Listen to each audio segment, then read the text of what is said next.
Okay, back again with another section to the offshore saga.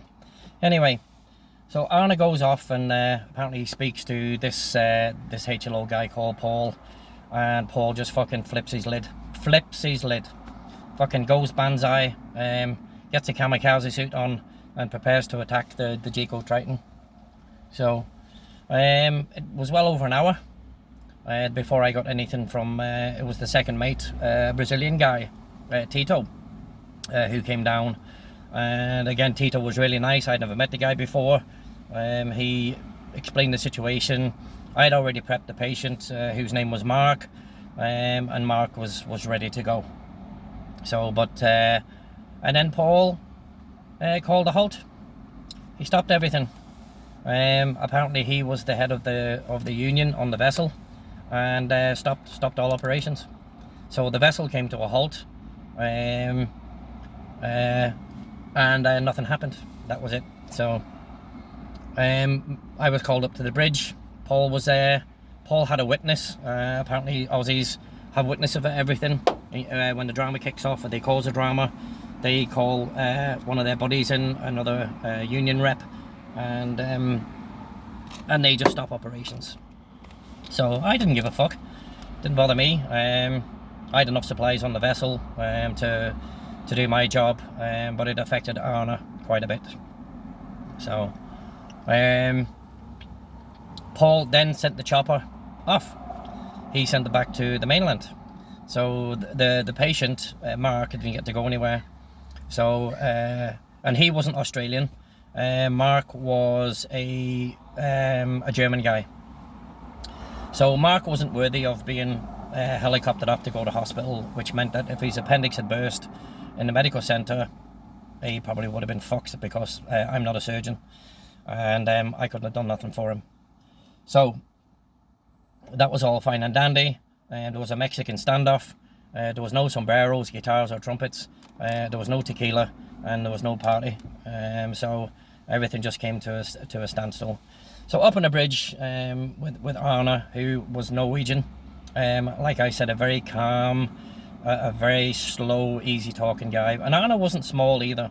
You know, Arna was, I would say, 6'3", but this Paul guy was a good 6'6", 6'7". He was an absolute beast of a man. He blocked some light, and I think that he played on his size, and he's just fucking arrogant.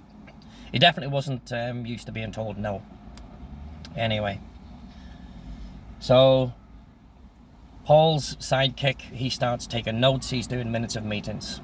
So Marna had one of our guys, and he's doing minutes of meeting as well, basically recording everything that's being said. So Paul gets on his high horse. He starts screaming and shouting that he was in charge of the vessel. And not Arna, by the way, who was the master. That Paul was in charge of the vessel, and the vessel moved when he said it moved. And again, these guys are all Woodside. These guys are all Woodside, and they're all union. So the vessel came to a stop. So the chef on the vessel, okay, the chefs, the kitchen staff, were all Australians. And so they unfortunately had to down tools. So there was no cooking. I didn't give a fuck. I was used to eating cold beans, cans of beans anyway as a kid. So I didn't care if the food was cold, hot, fucking runny or whatever. So that was it. So for about 3 days there was a stalemate, and nothing happened, nothing moved. There was no communication between me and Paul.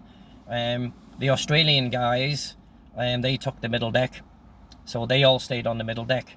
The Filipinos were on the third level, and our cabins, or should I say the crew's cabins, were on the first floor, and my fucking dungeon was down near the engine room. But lucky for me, it was beside the gym. That was all. That was great. That was all fine and dandy. So on the vessel, there is also there's also another guy who was the party manager, and the party manager is, I think, in charge of operations, the operations that are being done.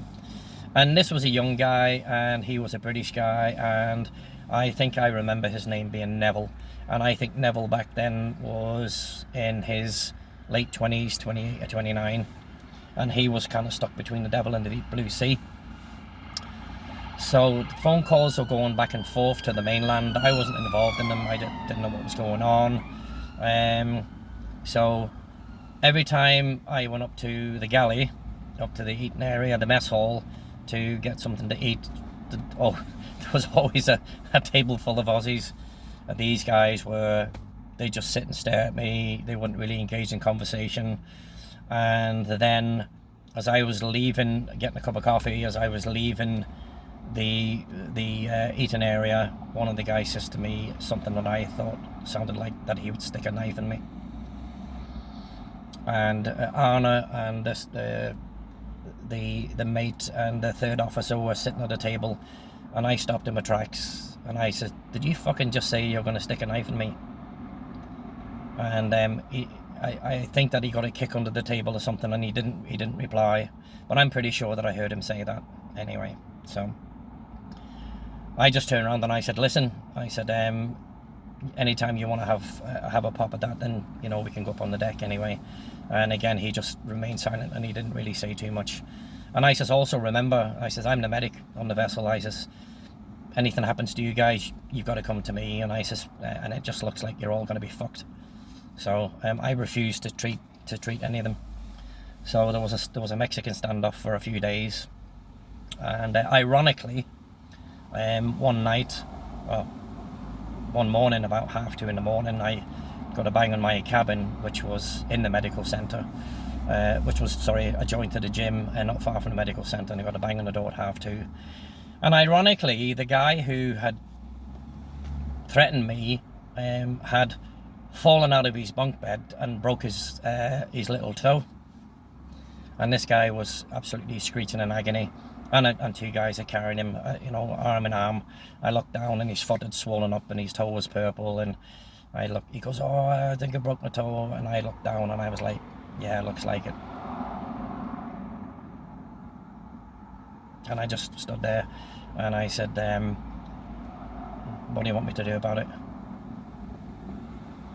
And he just was kind of taken aback.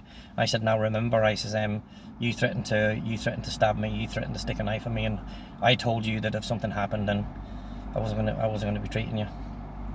Anyway, as a medic, I had taken the Hippocratic Oath and had promised to treat people no matter what. So I got him down to the med centre, and I couldn't really do much for his toe anyway because his toe had blown up and his foot was swollen, and gave him some painkillers.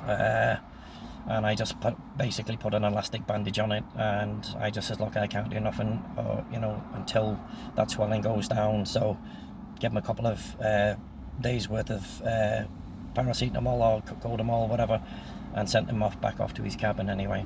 So it didn't deter me from doing my duty, doing my safety checks, etc. On the vessel.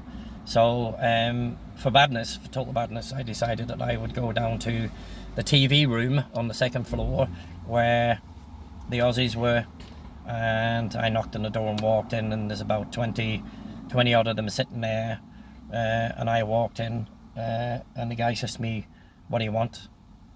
And I says, "Doing safety checks." And he goes, "Well, this is our deck." And I says, "No, it's not." I says, This is the Geco Eagle's deck." And I said, "It's not you don't own it." I says, "You're guests on the vessel like I am." And there's a little kick-off. Paul sat there.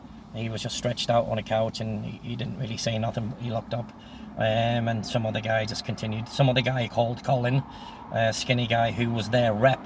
I found out later on, continued to start spouting that while they were on the vessel, blah, blah, blah. I said, no, we're in international waters. We're not in Australian waters, we're in international waters, and you have no claim on the vessel whatsoever. So again, I just found little things to nitpick back at them, which was kind of silly, but what's good for the goose is good for the gander. Anyway, it didn't resolve anything. So I had a little look around and left, and continued to walk around the ship to make sure that no slip, trips and falls, there was no wet areas, anybody who was doing the cleaning had put signs out and all that type of thing. So it was very unpleasant for a few days, and it just was a Mexican standoff and stalemate. So yeah, I shall continue.